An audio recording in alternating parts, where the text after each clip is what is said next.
Friends, इस video में हम जानेंगे तारों का टिमटिमाना। तारे जिन्हें हम सितारा भी कहते हैं और तारे भी कहते हैं, स्टार्स भी कहते हैं। ये आकार में बहुत बड़े होते हैं। यह हमारे सूरज जितने भी हो सकते हैं या सूरज से बड़े भी हो सकते हैं। इनका आकार बहुत बड़ा होता है, लेकिन यह हमें छोटे दिखाई देते हैं, जिसकी वजह होती है उनके और हमारे प्लेनेट के बीच की दूरी। ये दूरी बहुत ज़्यादा होती है, इसकी वजह से स्टार्स हमें छोटे दिखाई देते हैं। इनसे आने वाला प्रकाश जब हमारे पृथ्वी के वायुमंडल में प्रवेश करता है तो उसका अपवर्तन हो जाता है, यानी कि रिफ्रैक्शन हो जाता है। रिफ्रैक्शन, इसके बारे में मैंने आपको पिछले वीडियो में बता दिया है, आप उस वीडियो को देख सकते हैं, जिसमें मैंने वायुमंडलीय अपवर्तन यानी कि एटमॉस्फेयर रिफ्रैक्शन क्या होता है इसके बारे में मैंने बताया है। जब ये प्रकाश, तारों से आ रहा प्रकाश हमारे प्लेनेट के एटमॉस्फेयर में प्रवेश करता है तो वह अपवर्तित हो जाता है, उसका अपवर्तन हो जाता है। जब वायुमंडल में प्रवेश करता है तो अपवर्तन होता है, जिसकी वजह होती है वायुमंडल में उपस्थित विभिन्न प्रकार की गैसें। क्योंकि हमारे प्लेनेट पर जो एटमॉस्फेयर है उसमें विभिन्न प्रकार की गैसें होती हैं और इन सभी गैसों का घनत्व भी यानी कि डेंसिटी बहुत अलग अलग होती है। कहीं पर इनके पार्टिकल्स यानी कि एटम्स ऑफ मॉलिक्यूल, जो इनके पार्टिकल्स होते हैं, मॉलिक्यूल होते हैं, वो कहीं ज़्यादा होते हैं, कहीं पे कम होते हैं, जिसकी वजह से हमें ये घनत्व इनका डिफरेंस देखने को मिलता है।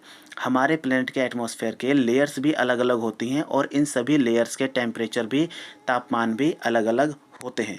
इन तापमान के अलग अलग होने और इनके गैसों के घनत्व के अलग होने की वजह से तारों से आ रहा प्रकाश अपनी डायरेक्शन बदल देता है, उसकी डायरेक्शन बदल जाती है। उसी को हम अपवर्तन या फिर रिफ्रैक्शन कहते हैं।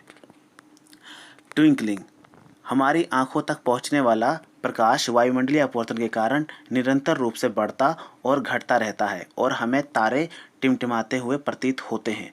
तारों से आने वाला प्रकाश जब पृथ्वी के वायुमंडल में प्रवेश करता है तब विभिन्न ऊंचाइयों पर वायु के परिवर्तित प्रकाशिक घनत्व के कारण प्रकाश का अपवर्तन हो जाता है। पृथ्वी के वायुमंडल में प्रवेश करने के पश्चात पृथ्वी के सतह पर पहुंचने तक प्रकाश निरंतर अपवर्तित होता जाता है। जब ये प्रकाश तारे से चलने वाला प्रकाश हमारे प्लेनेट के एटमॉस्फेयर में प्रवेश करता है, वायुमंडल में प्रवेश करता है, तो ये हमारी आंखों तक पहुंचता है। और जब ये आंखों तक पहुंचता है, क्योंकि ये हमारे वायुमंडल के अलग अलग गैसों के घनत्व और अलग अलग परतों के तापमान से होकर गुजरता है, जिसकी वजह से ये हमें कहीं घटता और कहीं बढ़ता हुआ नज़र आता है। जिसकी वजह से हमें आँखों में ये महसूस होता है कि ये जो रोशनी आ रही है, ये जिस चीज़ से आ रही है वो टिमटिमा रही है, जबकि ऐसा नहीं होता है। ये हमारे वायुमंडल के घनत्व और वायुमंडल के परतों के अलग अलग तापमान की वजह से ऐसा होता है। जब हमारे प्लेनेट के ऊपर हम विभिन्न प्रकार के तारों को देख रहे होते हैं तो ये ज़रूरी नहीं कि वो उनसे आ रहा प्रकाश हमें अभी अभी प्राप्त हो रहा है। हो सकता है कि उनसे आ रहा प्रकाश करोड़ों साल पहले निकला हो, जिन्हें आज हमने महसूस किया है, जिन्हें हमने आज देखा है।